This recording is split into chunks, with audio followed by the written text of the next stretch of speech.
இயேசுவில் எனக்கு பிரியமான இணையதள நண்பர்களே, உங்கள் அனைவருக்கும் தவக்கால வாழ்த்துக்களை தெரிவித்துக் கொள்கின்றேன். இன்றைய நற்செய்தியாக ஆண்டவர் நமக்கு கொடுத்திருப்பது மத்தேயு 5ஆம் அதிகாரம் 17 முதல் 19 வரை உள்ள இறைவசனங்கள். ஆண்டவர் இயேசு கூறுகின்றார், திருச்சட்டத்தையோ இறைவாக்குகளையோ நான் அழிக்க வந்தேன் என நீங்கள் எண்ண வேண்டாம். அவற்றை அழிப்பதற்கல்ல, நிறைவேற்றுவதற்கே வந்தேன். விண்ணும் மண்ணும் ஒழிந்து போகும் முன் திருச்சட்டம் யாவும் நிறைவேறும். அதன் ஒரு சிற்றெழுத்தோ ஒரு புள்ளியோ ஒழியாது என உறுதியாக உங்களுக்கு சொல்லுகிறேன். ஆம், அவருடைய கட்டளைகள் மிகவும் முக்கியமானவை. அந்த கட்டளைகளை கடைபிடித்து அதை கற்பிக்கின்றவர்கள் விண்ணரசில் பெரியவர்கள் என்று அவர் கூறுகின்றார். முதல் வாசகம் இணைச்சட்ட நூலிலே மோசே மக்களை பார்த்து கூறும் பொழுது, இறைவன் மிகுந்த அன்புள்ளவர்களாக இருக்கின்றார். நமது இறைவனைப் போல நம்மோடு நெருங்கி வாழ்கின்ற தெய்வம் வேறு எவரும் இல்லை. நம்மை போன்ற ஆசிர்வதிக்கப்பட்ட மக்களும் இல்லை என்பதை அவர் தெளிவாக எடுத்து காட்டுகின்றார். அன்பானவர்களே, நம்முடைய வாழ்வில் ஆண்டவர் விரும்புவது அவரது திருச்சட்டங்களை கடைபிடிக்க வேண்டும், அதை பிறருக்கு நாம் போதிக்க வேண்டும் என்று விரும்புகின்றார்.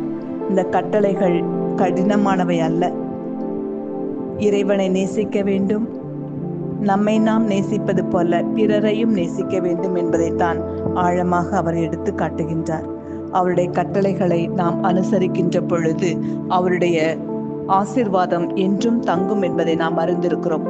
இணைச்சட்டம் 28 1 முதல் 10 வசனங்களை நாம் வாசிக்கின்ற பொழுது, அவருடைய கட்டளைகளை நாம் அனுசரிக்கின்ற பொழுது அவர் சொல்லுகின்றார், நீ நகரிலும் ஆசி பெற்றிடுவாய், வயல்வெளியிலும் ஆசி பெற்றிடுவாய். உன் கருவின் கனியும், உன் நிலத்தின் பயனும், உன் கால்நடைகளின் ஈற்றுகளும், உன் மாடுகளின் கன்றுகளும், உன் ஆடுகளின் குட்டிகளும் ஆசி பெறும் என்று சொல்லுகிறார். நீ தக்க காலத்தில் உன் நிலத்திற்கு மழை கொடுக்கவும், அதனால் நீ மேற்கொள்ளும் செயல்கள் அனைத்திற்கும் ஆசி வழங்கவும், நம் நன்மையின் கருவூலமாகிய வானத்தை ஆண்டவர் உனக்காக திறப்பார் என்று சொல்கிறார். நீ உயர்வாயன்றி தாழ்ந்து போக மாட்டாய், நீ முதன்மையாவாயே அன்றி கடைனாக மாட்டாய் என்றெல்லாம் சொல்லுகிறார். எனக்கு அன்பானவர்களே, இந்த பெரிய ஆசீர்வாதத்தை பெற்றுக்கொள்ள ஆண்டவர் கூறுவது அவருடைய கட்டளைகளை நாம் கடைபிடிக்க வேண்டும், அதை பிறருக்கு போதிக்க வேண்டும். நம்முடைய வாழ்விலே வருகின்ற எத்தனையோ கஷ்டங்கள், மனவேதனைகள், பாரங்கள், பிறர் புரிந்து கொள்ளாத நிலை, அனைத்திலும் ஆண்டவரை நாம் தேடுவோம்.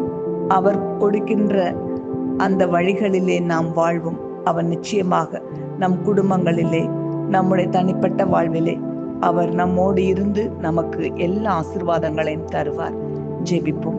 அன்பான ஆண்டவரே, இதோ உமது கட்டளைகளை அனுசரிக்க நீர் சொல்லியிருக்கிறேன் தகப்பனே.